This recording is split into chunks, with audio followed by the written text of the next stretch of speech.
Honey child, I can't even get my little intro video done. Come on, guys. Come on in the room.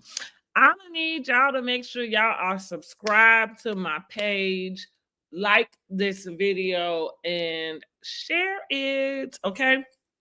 Okay, so I was gonna do this as a recorded live, but boy, I'm telling you, time be going.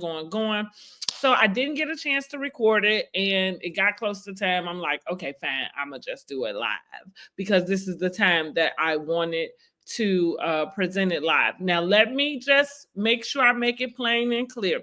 Today, we are here with a review for And Just Like That. Okay, of course, it's season 3. And Just Like That is a, I guess, are we calling it a spinoff or a prequel? I think is the right term, not spinoff, to Sex in the City. Okay. And yes, I know I love Housewives. I also love Sex in the City, Girlfriends, everything. So as you get subscribed to my channel and go and listen to more reviews, you'll get to know a lot more about me, and you'll get to hear a lot more about some of the stuff that I'm watching while I work from home and build my business. Okay. So with that being said, let's just get right into season 3 and episode 1 of And Just Like That. Of course, And Just Like That picks up where Sex in the City movie part 2 leaves off. Okay. Of course, we're in season 3. So I will probably go back and maybe do some season recaps because I do like to rewatch some of those episodes. I'm right now currently watching Girlfriends, and so I'm actually coming up with a cool video and some cool different, I guess, activities to get some participation going about the correlations between Sex in the City and Girlfriends. And also, back to how our shows get underfunded, advertised, all kind of things, because there's no reason why Girlfriends shouldn't be where Sex in the City is, or And Just Like That. There's no reason why there's not another show that has come out and is picking up and following the Girlfriends where they are now, because that's exactly what And Just Like That is. And Just Like That picks up where we left the girls in Sex in the City, Carrie, Miranda, and Charlotte, minus Samantha, of course, because we know personally Samantha has had some issues with the cast. I don't know if it's due to her just being upset that she was typecasted as this Samantha role and really just not being able to move away from that. I'm always confused sometimes when people just have an adverse reaction to a role that really catapulted them into mainstream success. I don't know why you would be upset about that and have a disdain, but there is. And so what we saw that play out on the show as a fracture in Carrie and Samantha's friendship. Of course, Sex in the City had followed Carrie and her friendships with Miranda, with Charlotte, and with Samantha. And Just Like That picks up, we are still following Carrie, but I love how Miranda and Charlotte have their own kind of thing. Like, we're following Carrie and her story, but Charlotte and Miranda are really getting a lot of I guess I want to say personalized time too. Of course, if you're a fan, everybody has their favorite, whether it be Miranda, whether it be Charlotte or Carrie or Samantha. I think when we first started watching it Just Like That, we just kind of wanted to see what would happen with Samantha, right? Would this show kind of be able to sustain without Samantha? Kind of like Girlfriends, right? Remember, I guess I'm about to do this correlation now. Girlfriends now is without Tony. That's the way we left that last season. Tony was not a part of the last season. And I don't know that Tony, I felt like Tony had the same type of issues that Samantha had. Or what's let me think of, I can't remember what Samantha's name is in real life. I'll think of it. But those same kind of angst, personally, with the role, with the character, and wanting to break free. I feel like Jill Marie Jones, who played Tony, had that same type of angst about not wanting to go into another season and playing Tony, which so much that did for your career, because 20 years later you're still Tony, like, and we still want you to come back as Tony. And again, I never understand for artists why that's such a pain in their side, because it would seem to me that that would be something you would actually want and would actually kind of relish in the fact that you got to play a character that is going down in history. And no matter who saw the show when it was airing, whenever, the show gets reintroduced, you're always going to be that person, recognized as that person. It's not like there are other actors that come in and play the same role. Like, you are Tony from Girlfriends. So, and I don't know why that would be a horrible thing for a person. It seemed like that would be kind of like an honor. But going back to the comparison, what I'm saying is we wanted to see if And Just Like That could sustain without Samantha.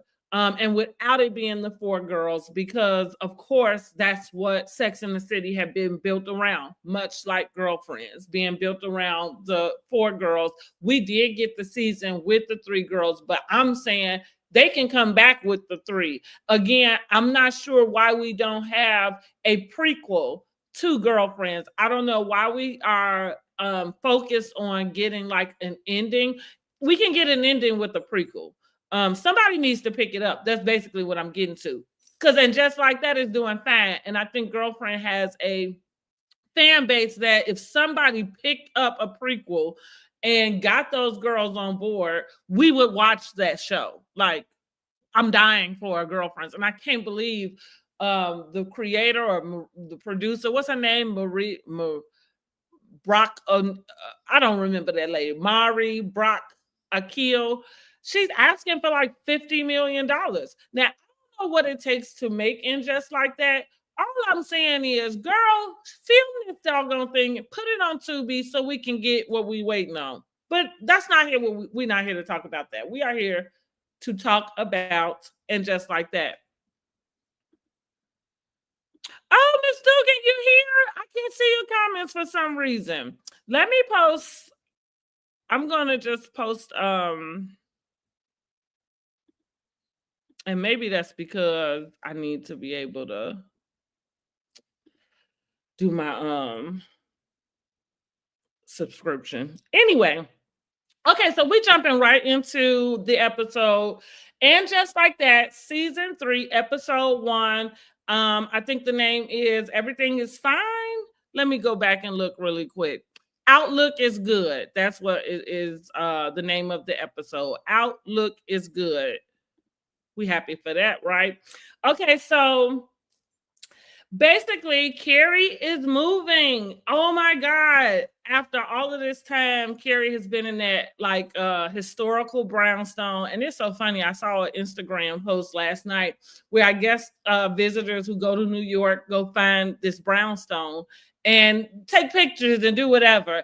And I guess the owner is bothered by that. I guess I understand. So he basically is yelling at them out the door like, Carrie doesn't live here anymore. Like, she never did live there. Anyway, but Carrie officially moved out of her brownstone and she purchased a home specifically because her and Aiden are back together. And Aiden said he would not step foot in that apartment. And I halfway can't blame him. Now, put a pin in this real quick. What is going on with Aiden's character though? Because he is acting real slow. Like, and what I mean is like his elevator is not going all the way to the top. I don't know. Like, do you got Alzheimer's or something? Like, because it's a little strange. take the pen out because I'm talking about the person. Aiden's character was not slow that way. And so it looks like it's a personal thing. Allegedly. I'm just saying what I see. So he said he wouldn't step foot in the apartment. Like I said, who can blame him? Because if you go back to the season, you remember he had bought the apartment next door. You remember everything that happened. He never did get to move in. Carrie gave him the ring back, and the rest was history because she went ahead and married big until he passed away in the first season of And Just Like That. So that's what happened. That's how we got all the way here, and Aiden is back. But his son is wilding out. Now, we don't know exactly what's going on with his son. All we do know is that his son is 14. He, I guess, is upset that his dad, I don't know. His son is 14, giving his mama hell. Aiden is trying to go back and forth from Virginia to go visit Carrie. And his son decides to go run away from his mother, go get in his father's truck, and basically ran into a tree. So Aiden decides like he has to be there for his son, and he comes and tell Carrie like, "Hey, I have to go and be with him, and I can't leave him right now. He's a teenager." She asked him how long. He said until he's not a teenager anymore. So what? That's 20 years old, right? That's 20. I know most of us Black folks always talking about, oh, when they 18, they grown. Like, that is a lie. 18 is legal, not grown. 18 is still a teenager. So so when he said he's out until he's out of his teens, that meant 5 years. Well, she said 6 years because he is 14. So she said 6 years. He said, well, his birthday is next week, 5. And so she said, okay, and here's the thing, what I think about that. Carrie does have to give, if she wants to be with Aiden, she is going to have to give him that. And she's going to have to be patient about it. This is what I love about watching this show in this era with these ladies now, because they're in their 50s going to 60s, right? They're not in the 30s, early 40s when we were watching the show. And so even though circumstances have changed, like I'm going to get to Miranda, we see a much more calmer Carrie, a much more confident Carrie, a Carrie who is not running around the city chasing after every man that will have her. And here's what I love about that. That's where you should be in that age group. I don't think you should be pushing 60 still chasing men. There should be some lessons that you had learned through life that helps you kind of take life better with ease at that age, even when it comes to dating. So Carrie obliges. She says, okay, and here's the other part about it. That's an understandable reason also. Aiden, again, it's only us. It's only us that will have a man denounce his children so that he can come and lay up under you. It's only us that would damn near force a person to do just that. Yet, and we get mad about some of the stories that we watch, but sometimes if you watch some, let's say, a wide range of things, you might be able to pick up on some things, right? Just because you're watching a wide range of things. So let's go to just think about what Tyler Perry gives us. I know a lot of times we complain. I don't necessarily complain, but I hear a lot of complaints about his storytelling and the stories that he tells, and not thinking about the fact that he's able to tell those stories are because they're so much more prevalent in the community that he's from. He doesn't have stories like Aiden deciding to leave his girlfriend, the love of his life, and wait 5 years to get back with her because his son is wilding out and he don't want his son to mess around and kill himself while he's sitting up chasing a nut. I know that don't sound all that great, But yeah, that kind of is what you're supposed to do. And we the only ones that don't run around telling each other that that's what you're supposed to do. Nobody told you to go have these babies, get married, whatever. And yeah, shit happens. Maybe you're not supposed to be with that person, and that's okay. But what you wasn't supposed to ever do is turn your back on your children. And I'm just going back to Love and Marriage Huntsville really quick, because Marceau told the guy in that show, and I go back to my review because I said it then. I gave Marceau all kind of props for it, because he let him know, when you divorced your wife, you divorced your children. And again, we can look at it different ways, like, oh, you can't stay with a family because you had kids. And see, we the ones that had these broken homes because that's the mentality that we have. And I'm gonna just leave it at that. But that's what Aiden doing. Carrie is obliging, and I think that Carrie reasonably just has to, because she did put Aiden through a lot. Aiden really did love her, and so this is kind of like, this is your makeup. Like, you don't get to demand those things from this guy at this time, and you kind of do have to fall back and let him take care of his son. She is doing it, and she is happily doing it, and we happy for her. Okay. I told y'all she sold her apartment, so she found a nice single girl to basically almost give her apartment to, which I thought was nice. Now, what's funny about the new house that she bought, of course, you could tell that it's probably a house, but they somehow managed to make it very nostalgic. And so it looks very similar to that brownstone with the steps in front, and the windows on the side. It's very similar to that same look that we are used to seeing. The color is brightened up, instead of it being, because it's not a brownstone. So instead of it being brown, it's actually white. But it looks nice. It's got the flowers. It's really cute and nostalgic. That's another thing that I'm really liking between watching it just like that and its predecessor, being Sex in the City, is that they do have these ways of just pulling in those moments. Everybody is watching this show. Oh, that's good. It's good. You should watch it. You should watch it. I don't know, like, if you're a Sex in the City fan, you should certainly watch it. But if you're not a Sex in the City fan, I think it's something that you can catch up on going to that first season. I think it's something that you might be able to still follow along with. But what would help is if you watch the movies. If you don't have to necessarily go back and watch the season if you don't want to, or seasons of Sex in the City, which there's 6. But you can just start off with the movie.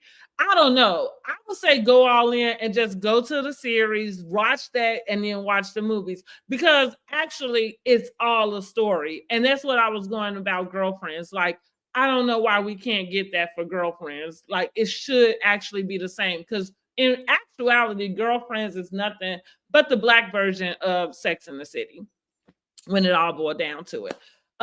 So let's see. So, like I said, I like how they do the nostalgia, where they'll bring different things from the seasons, from different storylines, maybe from the movie. You, like, if you had been a person that watched, you can point out those things. Also, Carrie's new house. Her closet is similar to the closet in her apartment. Remember, it kind of, you had the hall, you could walk through it from the bathroom, and she had the 2 sides. So, like, little stuff like that, just kind of warms my little heart. I'm a romantic. I'm finally admitting that. I guess I never thought I was, but yes, I am. Okay.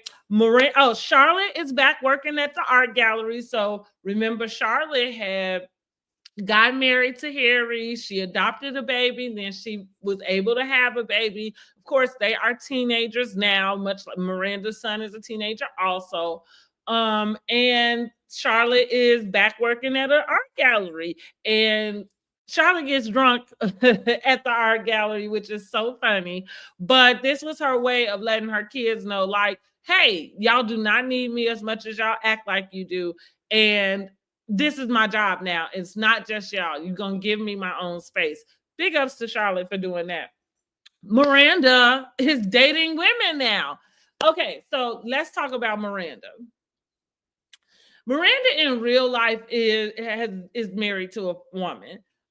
If you follow Miranda, or Cynthia Nixon is her name, her real name, then you kind of know that. And that's been for a little while now, because of course, like, I don't know, I want to call Ellen, or maybe it's the girl Portia, maybe it's Ellen's wife.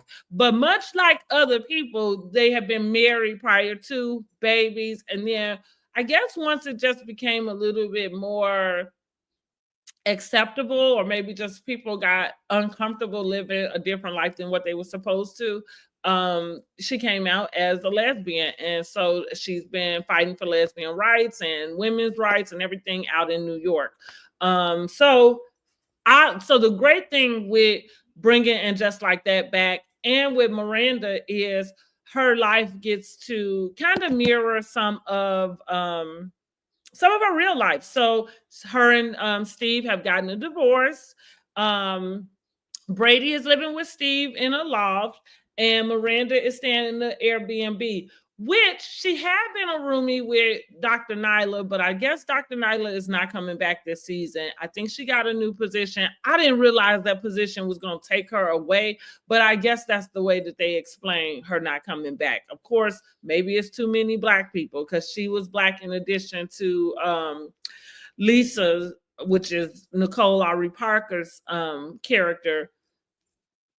But I digress. Because I did like her. And what I like I said at the beginning, of course, the show is centered around Carrie and her friends. But what I love about this is that we are getting a lot more in depth with Miranda and Charlotte, is as far as them having their own friend. So like, Lisa is a friend to Charlotte. Their kids go to the same school together. And of course, Charlotte kind of brings her into the group, but that's Charlotte's friend. You're going to see Lisa and Charlotte film more and have scenes together more than everybody else. And Dr. Nyla had been Miranda's friend, because Miranda, I think, did she go back to school? I think she went back to school. And so that was nice to see them have their own separate relationship outside of Carrie. Of course, you see Seema on the background. Seema, now I'm going to say Seema is actually coming in as the Samantha, like, replacement. I don't know if replacement is the right word I should use, but she's filling in the shoes of what Samantha's character would be like. That's a better way to say it, because I don't think anybody could ever replace Samantha. But Seema is like, she is free, she rich, she kind of like a boss, and she don't like controlling men. She want men. Now, that's the difference between her and Samantha. Samantha had always been like, don't want to be tied down, until she had met Jared. Remember when she got into that relationship? But eventually they broke up. And so from what we know about what Samantha is doing today in times of And Just Like That, is that she's still out. She out in London somewhere being a PR representative for somebody and doing her thing, and she is not in a relationship. So Seema is kind of the same, outside of, she actually does want a relationship. And so she is still kind of going through the little woes of like, well, what does this mean? And does he like me? And, kind of that. I don't know. It's annoying for me because I don't even want to do it, and I'm only 45. So I can't imagine having to decipher in my 50s, like, what a man, like, what his communication means. Like, it's a no for me, dog, for real. So like I said, Miranda, so she is out. She dated Chaz, something like that. She dated her in the first and second seasons, but now she is free because that did not work. And she's just trying to figure her way. So now, instead of going to bars looking for men, she's going to bars looking for women. The girls end up meeting her at one of the bars that she went to. So that was cute, because then we get our scene with the girls all together having drinks, but this time it's at a gay club, right? And so they kind of, so they asking around like, how's everybody doing? So Carrie opens up about how her and Aiden are sending each other blank postcards. Charlotte thinks that's sweet. She's like, oh, I kind of think it's sweet too. And so Miranda's like, what's the point? Like, and so she said, well, Aiden asked for no contact. So they weren't supposed to be like still keeping up an active relationship simply because they couldn't see each other. And Aiden just felt like he needed to focus his attention on his son. I can agree with that. So the empty postcards are just a way to kind of still let a person know that you're thinking of them. And how nostalgic in a time where everything is sent through your phone and email and stuff. It gotta be nice to get something in the mail. I sent postcards when I went on my last international trip for the same reason. So I am a romantic. See, because I think that in this day and age, how sweet is that to get something in the mail, to know that somebody would take the time to not just handwrite and but go get postage and mail it out to you. So let's see what else. Oh, Miranda end up seeing a lady from across the bar. Turns out it's Brady's old babysitter. Like they kind of was trying to figure out, was the lady trying to hit on her or what? And of course, she's all new to this. But when she goes over there and talks to her, she finds out that's Brady's old babysitter. So that was awkward because now she's got to kind of catch her up to speed. Like, what's she even doing there? And that her and Steve are divorced, and Brady's living in the loft with Steve, and she in the Airbnb. Meanwhile, she ends up meeting a lady closer to her age. This is played by Rosie O'Donnell. So if you've been seeing like little pictures all over the internet with Rosie O'Donnell, that's the lady who plays Sister Mary Virgin, honey, or Sister Virgin Mary, because, honey, Miranda done took the lady home, went to a hotel with the lady. The lady wake up the next morning and had to tell her like, "Oh, I'm a virgin, honey. Thank you for my first time." Miranda's like, "What?" Miranda barely can pick up women, let alone now she done picked up a virgin. And not only did she pick up a virgin, honey, this lady spent the whole rest of the episode or the whole rest of her trip texting Miranda, trying to invite her to different things. And y'all know how Miranda is. Miranda is not romantic at all. And she is not sappy at all. And like other places like Chicago, a lot of times people who live in these places and have lived there for a long time or grew up there, they take for granted some of those touristy things. And so that was the funny thing, because the lady kept wanting to, or Mary is her name. And how crazy is that her name would be Mary, right? And she's a virgin. And she's a nun. I forgot that, left that part out. She's a nun as well. What was I saying before that? So she kept trying to invite her to do, the tourist stuff that she came to New York to do, like Times Square, or to go see a movie on Broadway, or the M&M store, or Tavern in the Park, I think. So of course Miranda is finding this a little bit like too much. She don't want to be bothered with it.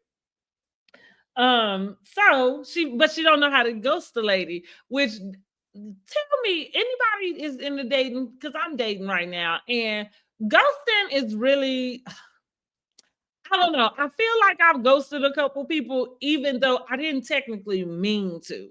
But my kids tried to break it down, and they said, well, as long as nobody was reaching out to me and I just was straight ignoring them, then I didn't ghost. Like if we didn't reach out to each other, then we just fizzled. That's what they call it. So I'm okay with the fizzle, but it does feel uncomfortable to ghost somebody. I'm too polite. I'm too polite. That's why I actually try not to give anybody my number. If I really know I don't want to talk to you, I literally would tell a person no. But for some reason, men just feel like they have to be persistent in that way. And so they'll end up getting something that I didn't want to give them. Go figure. So let's get back to the episode, because I need to hurry up so we can so I can fix me some lunch. Fix me some lunch.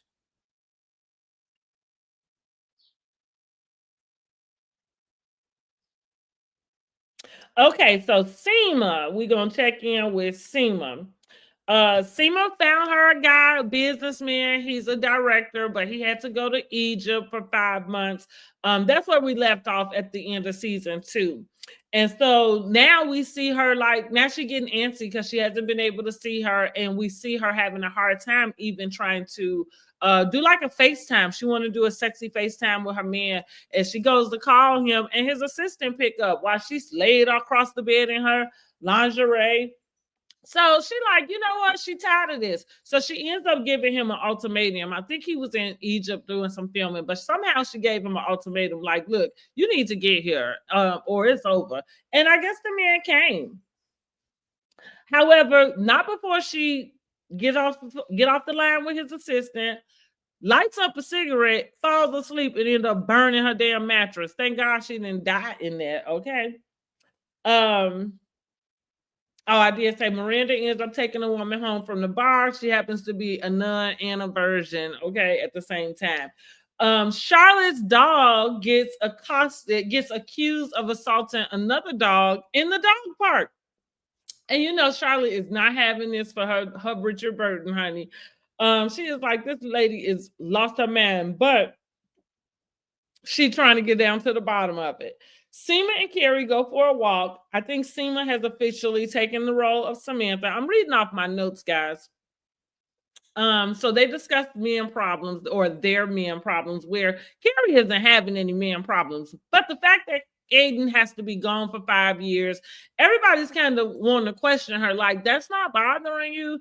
But Seema just talks more about how she's crashing out because she needs this guy to prove that he loves her and that he likes her. They've already said they love each other, and so she's feeling like antsy about that. See, those are the parts about dating that I don't like. Those things don't feel good, and I do think that some of that stuff has so much more to do with your inner person than that person, even if they are being, let's say, inconsistent.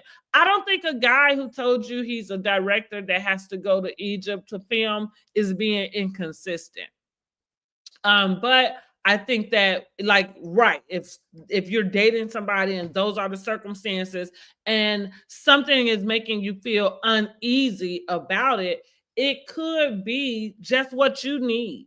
And I think sometimes as women, we have to tap into that part of us. Like, what is it that we're feeling and what is it that we need, right? And be confident to ask for it. The problem is, like, I think sometimes men make you feel like it's too much. And I think nothing is too much, right? You can ask for what you need. Okay, let's get back to where I'm going with Seema. So that's what she's explaining to Carrie. Like, she just really needs this guy to prove his love to her. So Carrie starts to explain to her how her and Aiden are confident in where they stand, because that's what she's asking her, Carrie, like, I don't know how you're able to do this. And she's like, you know, me and Aiden have been through so much, and they have.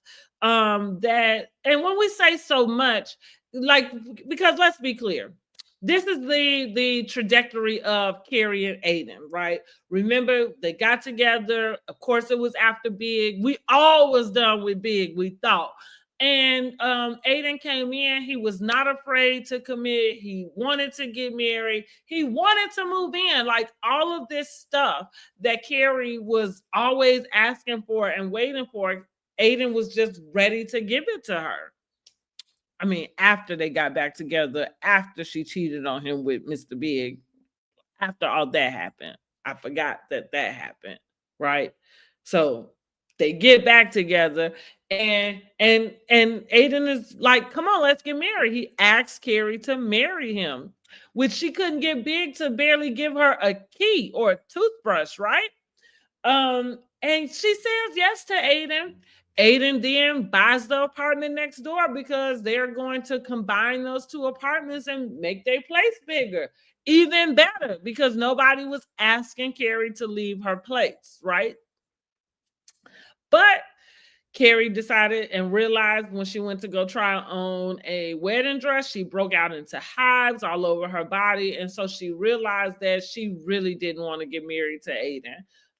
And I guess that's when we all realized, even as the audience, that she was still stuck with Mr. Big, right? Even though Mr. Big was nowhere around. You have to go watch the rest of the seasons to find out what happened.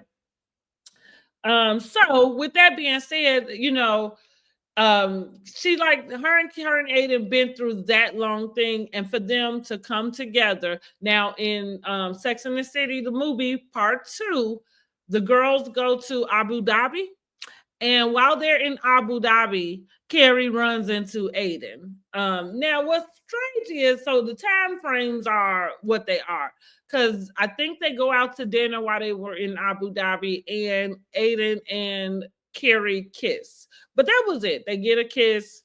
Carrie goes back home. She lets Mr. Big know that's how she gets a new ring. Because up until then, Carrie felt like she wasn't the Marion type. And so she didn't even have a wedding ring, even though she was married to Big, which that's odd too, because it was funny that she needed that type of assurance, but she didn't need the outside assurance. Like, she didn't need rings and stuff like that for everybody else, but she always just wanted that assurance from that guy. But that's how she ended up with her wedding ring, right? Because she had to go back home and tell Big she kissed Aiden when she ran into him. So from there, we get to, and just like that, and now Aiden is back. We find out that Aiden got a divorce from his wife, and him and Carrie get back to dating. So that's where she's at with it. Like, listen, if we came back together, I'm not going to like rush it. I'm not going to like fret over it. And that's what I mean. Like, we liking this much more calmer, much more like confident Carrie? Like, yes, we've been waiting on this Carrie like forever. Lisa, which is Nicole Ari Parker's part. Lisa is a friend to everybody, but mainly Charlotte. She is like a filmmaker, and she did a documentary for like PBS, and then they end up picking up the documentary and asking her to turn it into like a 10-part series, which is really a huge deal. And so that's what she's doing. And so she's at this pitch meeting with with the execs or whoever these other people are she needs to explain her ideas to. And in the middle of her explaining her ideas, now the concept that she has is unsung Black women heroes, right? So it's supposed to represent Black women who were unsung in history. But these ladies turned around and asked her if she can get Michelle Obama as one of the 10 ladies. And Lisa is confused by this because she like, Michelle Obama is not unsung. She like, Michelle, everybody knows Michelle Obama and what she's doing. Like, why do I need to have her in my documentary? The cool thing about seeing her go back to her husband and explain that to her husband had to remind her, like, ain't this your deal? Didn't they come to you? Like, you go ahead and stick with what you got, okay? That was cool. Carrie is having an issue with her alarm sensor at her house. So her alarm keeps going off saying that the kitchen window or the kitchen door is open, even though it's not. So as she's running through this big, huge house, and the funny thing is, like, this house is almost the size of what we saw the apartment when we finally got to see the inside of the apartment. That is so funny how you never notice those little things. Just last season, I think, or was it the first season? It was only on And Just Like That. It might have been the first season, but that was the first time we ever saw the inside of the building, or what the inside of the building was supposed to look like that Carrie lived in. The only thing we had ever seen, of course, before then was the picture of what it's supposed to look like, her walking down the steps, and then maybe in the window, like her sitting in the window and from the inside. So that was cool that we got to see that. But what I'm getting to is, now the house has this similar feel with the stairs, because we watch her run through her house. And I thought, how cool is that? That it's kind of similar to this building. that she had been in all this time. Anyway, as she running, she done slipped and fell, honey, and now she got to call Miranda on the phone and give her the ultimate words that nobody wants to say. I have fallen and I can't get up. Oh my God, I need some help.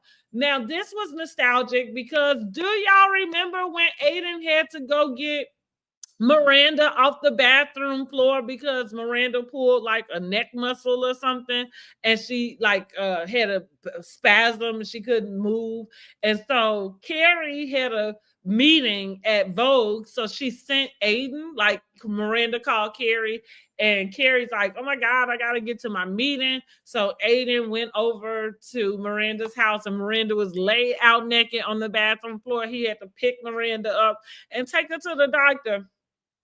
So I thought that was cool how they kind of like reverse that just a tad little bit. But yes, luckily she didn't break her hip or nothing. We saw her walking around in the next scene. She was just fine. We catch up with Anthony. They're going to like a ballet, I think dress rehearsal. Lily invited everybody to. She got like a guy friend that she is I guess interested in. Lily is Charlotte's daughter. Of course, Charlotte has two daughters, Lily and Rock, which Rock used to be Rose. So that's cool too. We are dealing with not just LGBTQ issues, but some of the pronoun type of issues too.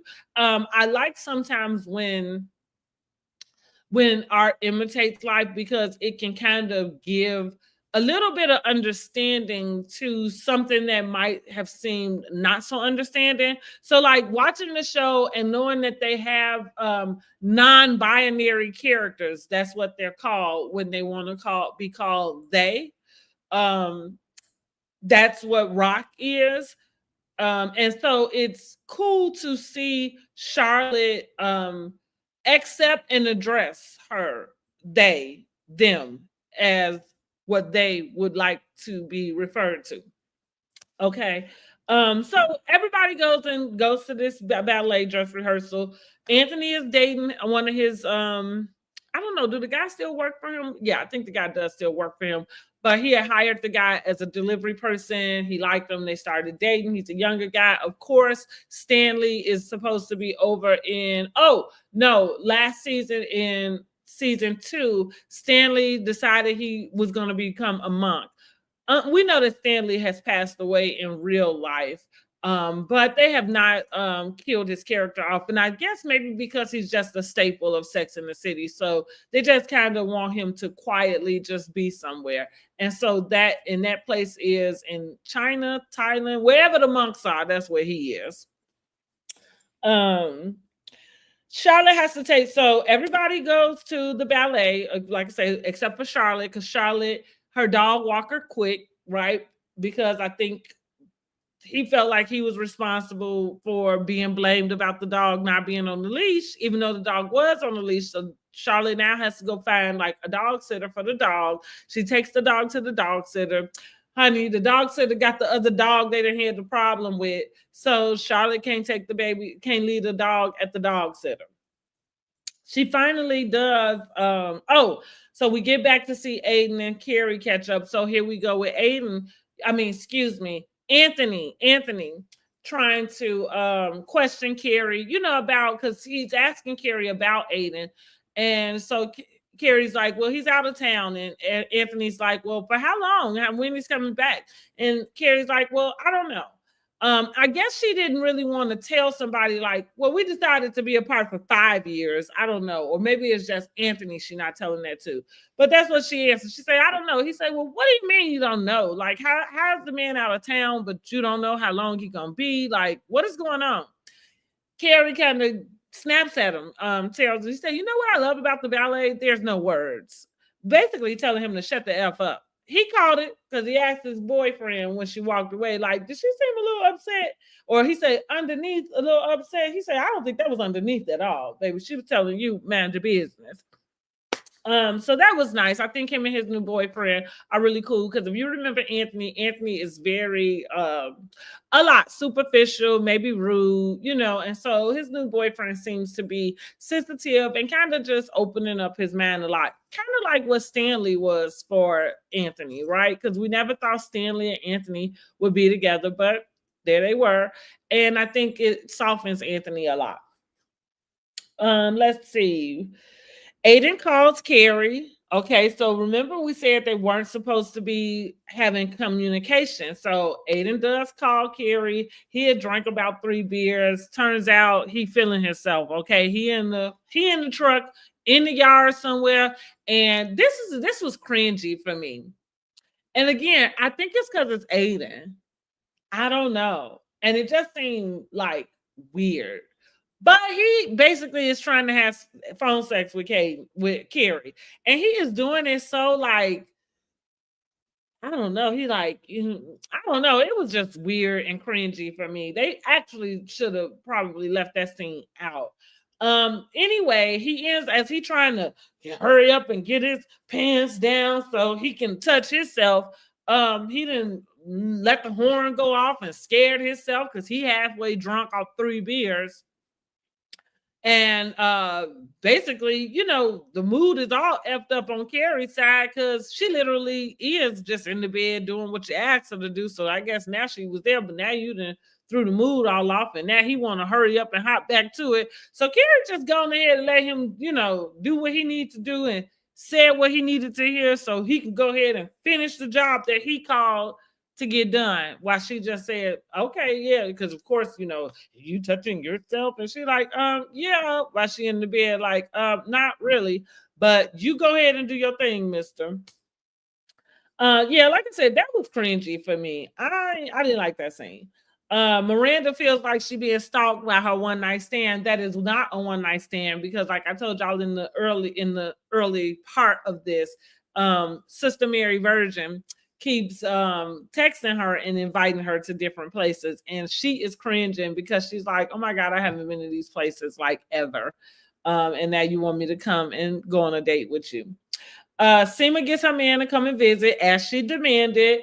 He says he got one movie thing to do, and then it's all them. He set them some reservations up for lunch. Little do she know he getting asking her to jump in the van with her and the crew. Now he got rules for the crew in the van, which is do not have on fragrance. She jump in with the fragrance. Of course, everybody in the van is pissed off with her, like how you get in here like that. And Seema is pissed off herself because, as I told y'all before, she is a lot like Samantha, and so this is not how she roll. Okay, but she gonna try to go along with the flow. So we see Lisa and Charlotte discuss Richard Burton, which is the dog, and if he actually attacked the woman's dog. Meanwhile, at that same scene, we see Richard Burton kind of get a hold to one of Lisa's antique dolls that was in his vicinity. He didn't do anything extra, but to his defense, the doll may have smelled like pork. Seema tells her guy she cannot with him and calls her own car. So we check back in with Seema. He done got her at one pier. Now he got to go to the other pier. And then they talking about they done missed their lunch reservations. And so one of the guys say, well, that's okay because I got sandwiches and chips in the cooler. And she like, I do not do none of this stuff. She called Carrie on the phone like, listen, I just ate some Cool Ranch chips. Carrie was like, oh my God, I never knew that eating chips out of a bag could be so low budget, but give me some chips, honey. I'll eat some chips out of a bag. It's not that bad. But she called her car and she just tells her guy that it's not going to work. And listen, as far as women, I feel like those are the type of lessons we should be learning. In a sense, when we watch these types of shows that really are centered around dating and women and what their feelings are about dating. And even at this age group, because I think this is, like I say, we're in the second generation of, this dating factor. So part of, like I said, with her, Seema needing to really look inside and realize what it is she needed from a man, which is she needs him to be there. You needed to go ahead and end that with him. It's no need in drawing it out, and thinking that you can ask and you can tell and like you can conform him into being some way that he's not. You just take that and move around. So yeah, she get in her car and moves on. We get to hear Lisa's husband sing with his acapella college group, his college acapella group. Sorry, I got it written that way, but I talk faster than my brain, and I think I read faster than I talk, something like that. Anyway, that college acapella, that scene, I don't know. It reminded me of Andy Bernard from The Office. I mean, listen, I'm okay with an acapella group. I'm okay with a group singing, but they was lip singing. It wasn't even like they actually, like, that's the difference between seeing Andy Bernard do it on The Office. Like, he literally can sing. I mean, his Ed Norton, I think, or what's that man name? Ed Henson. I don't remember the man name. But Ed Helms, that's his name, Norton. I said Ed Norton, honey. Anyway, Ed Helms is Andy Bernard's name.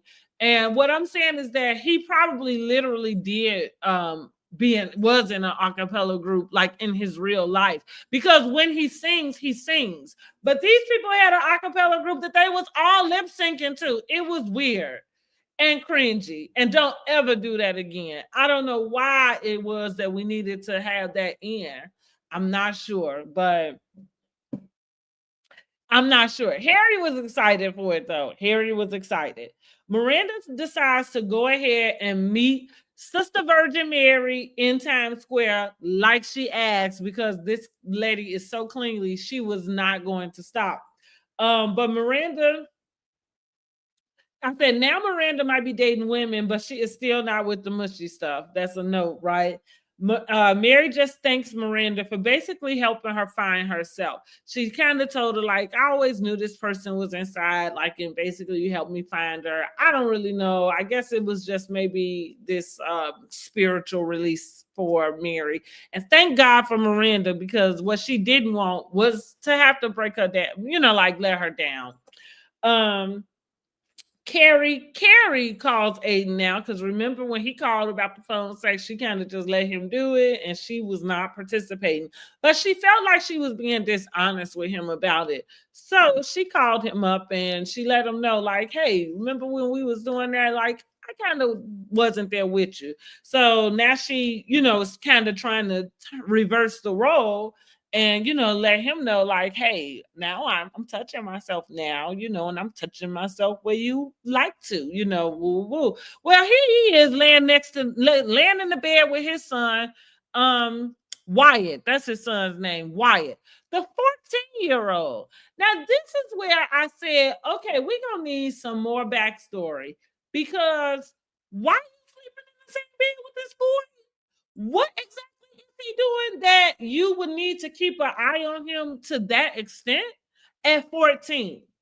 That, I mean, seriously, I can speak from a parental point, and I have teenagers, they're grown men now, but I raised teenagers. And so what I mean is, I just reasonably, if a parent felt like they needed to sleep in the bed with a teenage child outside of their child being sick, like actually sick, because what Aiden said is, he said he had a bad day today. I don't know, what is he talking about, a bad day today? So I wonder, is there something that Wyatt lives with on a daily basis that can go up and down? Like, does he have some sort of disorder or something? Or is he just being a raggedy ass teenager? Like, because I ain't understanding why you got to sleep in the bed with the boy.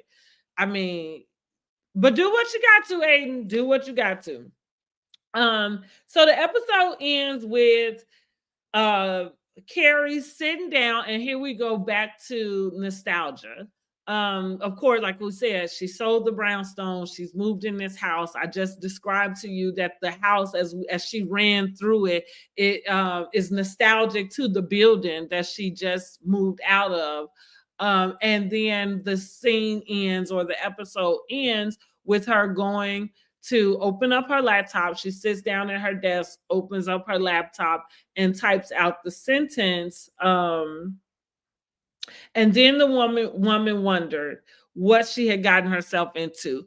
And of course, if you watch Sex in the City, that's nostalgic. The over voice, the sitting down, typing out, and in front of that window, the shot in front of the window. Now, I'm not sure if she actually has a window in this house, but the way that the shot spanned out, it gave you the idea of her being out in the window at the apartment. And yeah, it just gave me the warm look, the warm fuzzies all over, because I don't know. I like that, and I like being able to pick up on it. It makes me feel good, like I've been paying attention. So that is how it ends with, and just like that. I don't necessarily think we have to rate these episodes, because this is a show, and it just is what it is. Nothing is about to necessarily change based off of what it is we talk about when we discuss these shows. But what I do want to hear from you is, how are you liking it? I'm finally doing regular reviews, so I didn't get to do any for the first 2 seasons. So I'd love to know, like, are you watching this season? Have you been watching from the beginning since it was rebooted? Or I'm calling it a prequel. It's not a Sex in the City reboot. It's a prequel or a sequel, right? Not a sequel, not a prequel. Prequel is before. Okay. Because this is what's happening after everything. But how are you liking it? I enjoy it. Like, for me, again, I have a lot of comparisons that I'm going to do some future videos about, in comparing it to Girlfriends. Girlfriends is one of my favorite shows, as is Sex in the City. Both of those shows are shows that, what we call like background shows. Those are shows that I go, like, I've watched Sex in the City, I don't 50 million times, just as many times as I've watched Girlfriends. I could probably recite full scenes because I watched it too much. And like I said, I have noticed some really parallels, some really unique parallels to both of these shows. And what pointed it out to me is, I'm a little agitated and over it where Living Single is concerned. The two ladies on Living Single, they are pushing this narrative, and I don't think that they are wrong. I just think that the approach is wrong, about friends being the concept being taken from Living Single. And then when Friends came out, like, Living Single goes downhill. Listen, that's what made me think about Girlfriends and Sex in the City. I think that when a show does well, it is natural for somebody to try to come up with that same concept.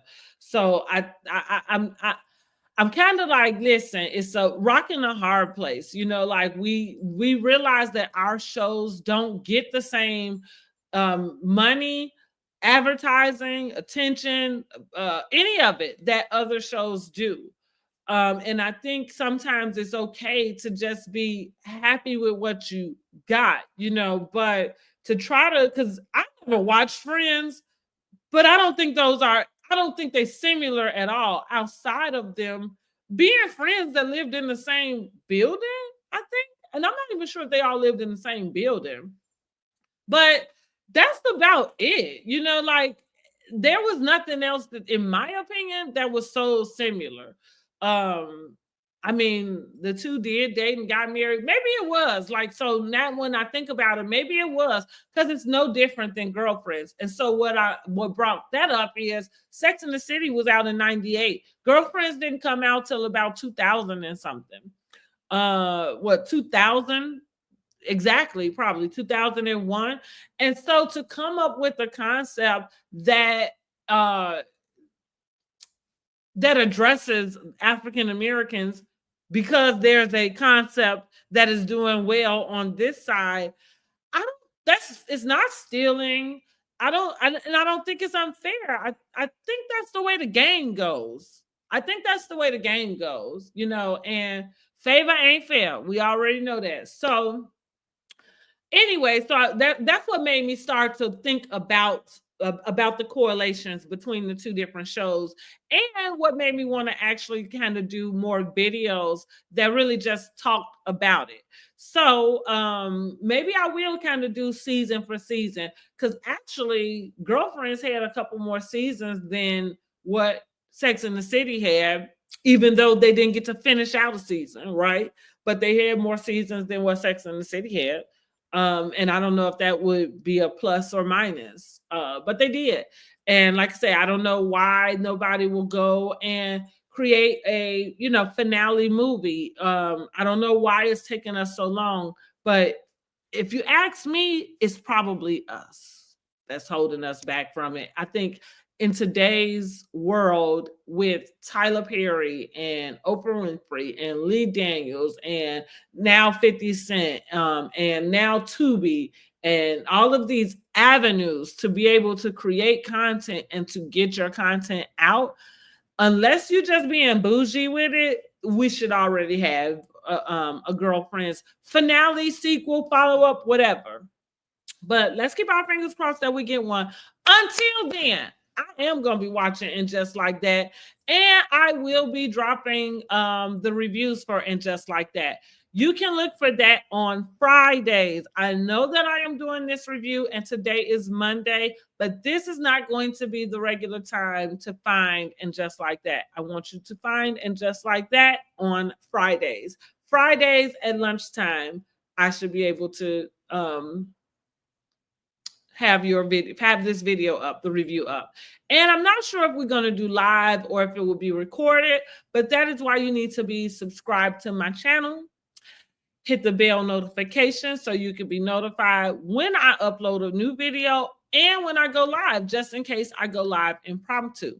Now, I'm about to get out of here so I can get ready and get prepared for tonight's show, which is Real Housewives of Atlanta. We will be reviewing Real Housewives of Atlanta tonight at 8:30. I think Word on the Curb will be joining me today. So look forward to that. I'm about to get up out of here, finish the rest of my day. Oh, and I didn't tell y'all, I got me a new robe for my birthday. So it just came in. It was time for me to get a new robe.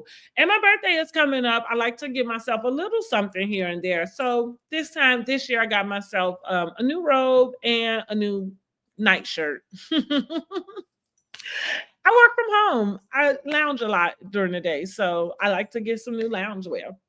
And that's probably what you're going to see me in a lot of when I do my reviews is loungewear. Now, again, subscribe to the channel so you can get access to other things, because there's going to be so much more that I am sharing with you guys. I mean, this page is about to blow up, all right? And you want to be here for it, okay? All right, now drop down in the comments. Let me know what y'all thought about this episode. Let me know what you're looking forward to. Let me know what you're thinking your predictions might be for the season. Are we going to see Miranda actually get into a relationship? I think we do get to see Steve pop in and out somehow. And wait a minute, I think I remember something on the review.